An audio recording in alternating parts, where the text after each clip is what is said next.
Hi, welcome to Low Carb Cocktails. I'm Frank, the Low Carb Cocktail Guy.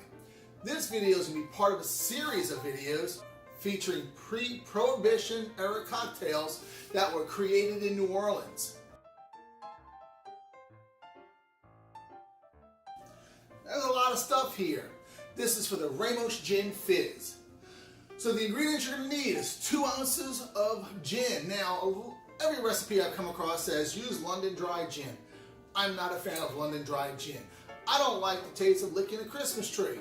So I like the American style gins. My favorite by far is seersucker gin. I'm out of it, so we'll be using New Amsterdam, which has a little more citrus forward flavor than herbal.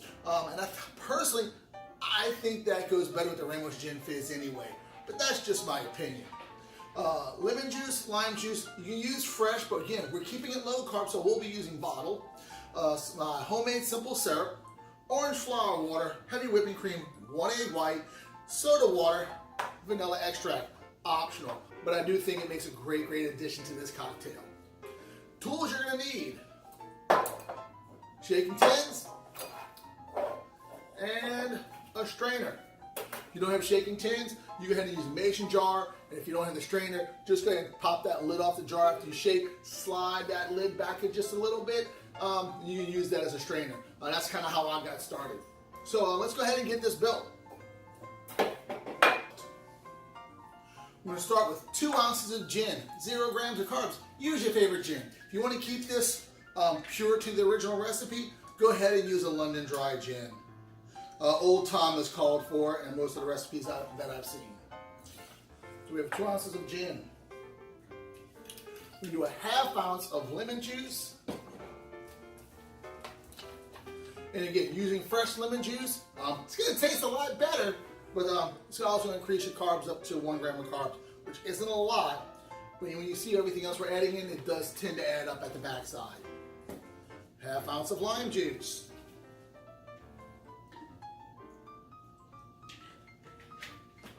So there's those.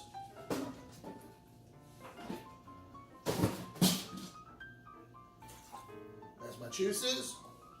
1 ounce of simple syrup. Now, a recipe I found in, what was it? Recipe I found in famous New Orleans cocktails and how to mix them from 1937.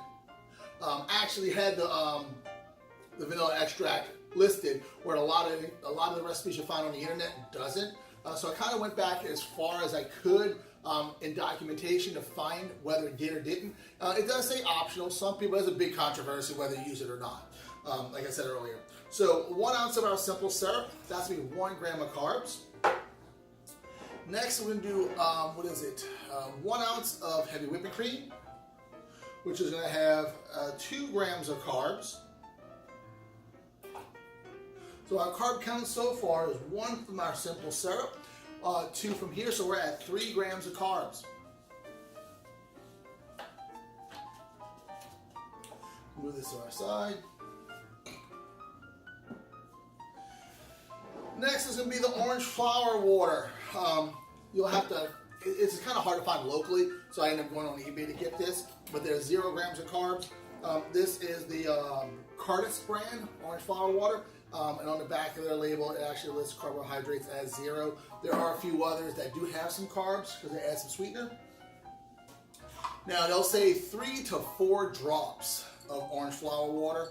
Because I'm using American style gin, which is a little citrus, I'm going to use 3. 1, 2, and 3.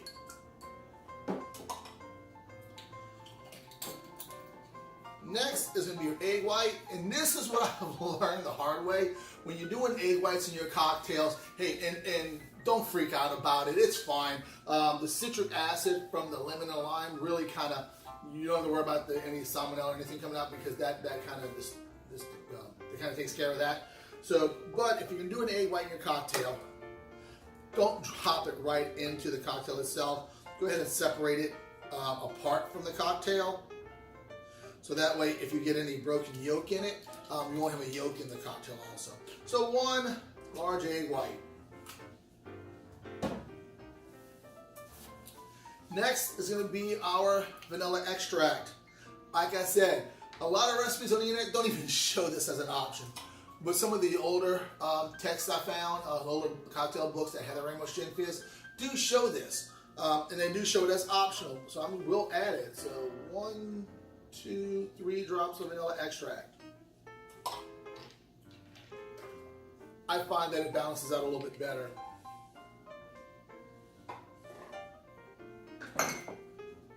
So from here, what we're going to do is called a dry shake. Dry shake is when you shake without ice first. And usually that's done on egg white cocktails.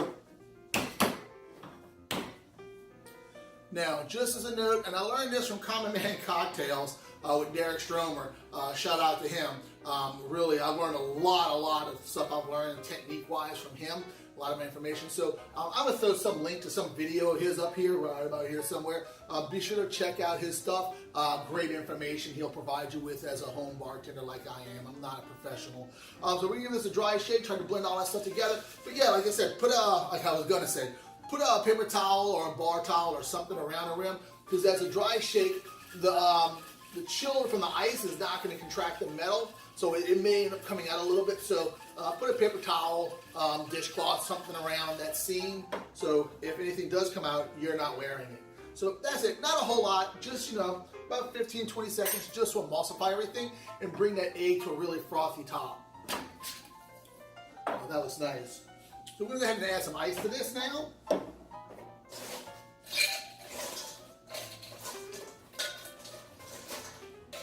And fill that bottom tin all the way up with ice. You don't want any extra space in there. You want as much dilution as you can.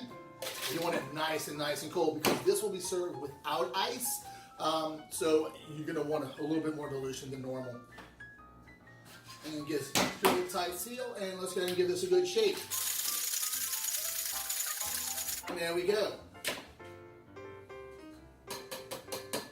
Nice and frothy, good, excellent cocktail. Man, it's looking great. So, get yourself a Collins glass and strainer. We'll strain this right into our Collins glass.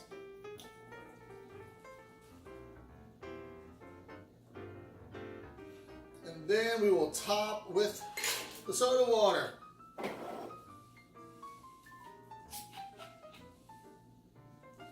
So you got a little dripping down the side. And we will top with soda water. There's a nice head on that. Head should stand up right above your glass rim. We're going to garnish that with a couple of half orange reels.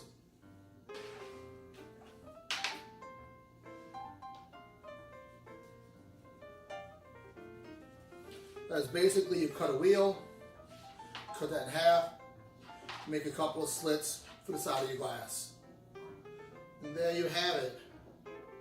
Classic, pre-Prohibition, New Orleans, Ramos Gin Fizz. And one thing I've been told is if you do it right, you'll be able to stand up a straw in it without it falling over. So there you go, the New Orleans Ramos Gin Fizz. Let's give this a try. Man, and that's why I like the American style gins over London dry gins with this. It really brings a nice citrus forward to it. Now, if you want to go classic, like I mentioned, use your Old Tom's gin, use a London dry gin. That will bring more botanicals to it. That will bring a little more juniper to it. But honestly, I like this. So that's it, guys. Thank y'all for watching. Don't forget, click subscribe, give me a thumbs up, leave me a comment. And guys, y'all have a great day, because after this one, I know I will.